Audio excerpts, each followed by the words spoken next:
Hey everyone, I'm back with another quick little video, but it's not a recap, it is a correction that I realized. So we've had the past 3 days, including today, off because of work and other issues and stuff that just are scheduling, the three of us.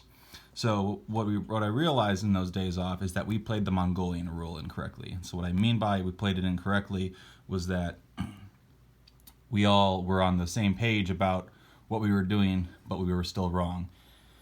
And I didn't double check the Mongolian rule like a good player. So what that means, Japan declared declaration of war against the Soviet Union on J1, turn 1. So I was under the impression that since they declared the war and moved their pieces into Amur to attack, that would mean that these instantly become Russian, right? So I thought, well, I should be able to attack them that same turn as long as I do that first. That's incorrect. These don't become Russian territories until the end of Japan's conduct combat phase. So I would not have been able to attack this one Mongolian territory and knock out those two troops at the same time. So I talked with Rick, since he's the Russian player, and we came to consensus. Because of the recap videos, I was able to determine this. And remember, I lost one infantry attacking this space. I think I attacked it with like a tactical bomber and a fighter, and an infantry and an artillery. All right, the artillery survived the combat, and so what we decided was, okay, I'm gonna get my infantry back, and he's gonna get his 2 infantry back, and within the range on the board with what we can see, we'll determine where we're going to place them. So naturally, I would have had this infantry stick with this artillery, right?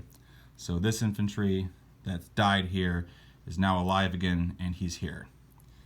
Rick decided with his 2 infantry that should have been there, that I attacked before and killed, they are now back alive, and they they would have had 3 turns to move. So 1, 2, 3. 1, 2, 3. So that's what we're doing.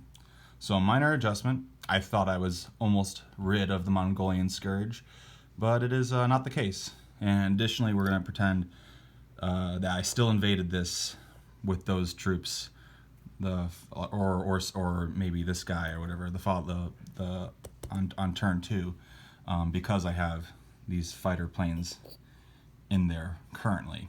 So this is still a Japanese territory.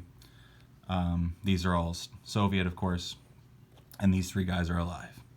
So he's got this nice little border here that I still have to deal with if Japan wants to pursue any of these other territories or not. We'll see. But yeah, so that is the Mongolian rule, a little bit clarified, and a correction with our game. Just to go over the Mongolian rule, in the rule book, this is also one of the most poorly explained parts of the rule book, and I think it's because it only applies to global. So because it was only applied to global, Wizards of the Coast kind of buried it in the back, and they didn't put a whole lot of time to make this very clear. But something that I really don't like, and from what I've been able to determine from looking at what everyone else says online, what I just said about the Mongolian rule is how it works. But in here, in the manual, read this. I'll just kind of, you can pause it and read the whole thing if you want. Okay, I'll pause. All right, and then there's a little bit more here as well on this page. See, it should have been all on the same page. That's one thing wrong right there, because then you gotta flip back and forth. But right here, it says all Mongolian territories that are still strict neutral or pro-allies or have joined the allies as a result of a failed Japanese attack. So that implies that if Japan failed to attack Amur, then they wouldn't be activated. And I've tried to find an answer for this, if that's a typo, and I'm pretty positive it is, because that just doesn't make any sense. But everything I've seen online that people have tried to clarify with it, or post about it, or even people involved with, I guess, with the rules, not from Larry Harris, but with another person that I saw, they said that pretty much how I explained it is, if Japan violates the Mongolian rule, they become Russian. If Russia violates the Mongolian rule, then they become the strict neutral, and then they join in with whatever the stance of Saudi Arabia, Turkey, and so on and so forth is. But yeah, it doesn't make any sense for them not to. If Japan is successful, why would they not flip?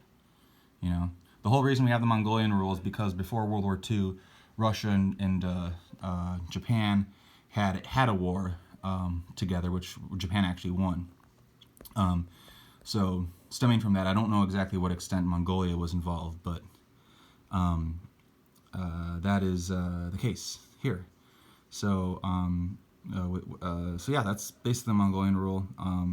Yeah, like I said, not how it is in the rule book is fairly poorly written. It's just I just have so many issues with how unclear this is, because I think there's parts at the beginning and the end of the explanation that should be together, but they're not. It's a little jumbled up, and because it's such an exception, it's very easy for people to get confused on it. But yeah. All right. So yeah, Mongolian mix-up corrected. So this is what this part of Asia looks like in the game so far. All right. And then after this, we'll be resuming with Anzac's turn either tomorrow, or maybe we can do it tonight if he's not going to do any combat or something. But anyway, so there we go. Mongolia. Don't fuck up what the rule is.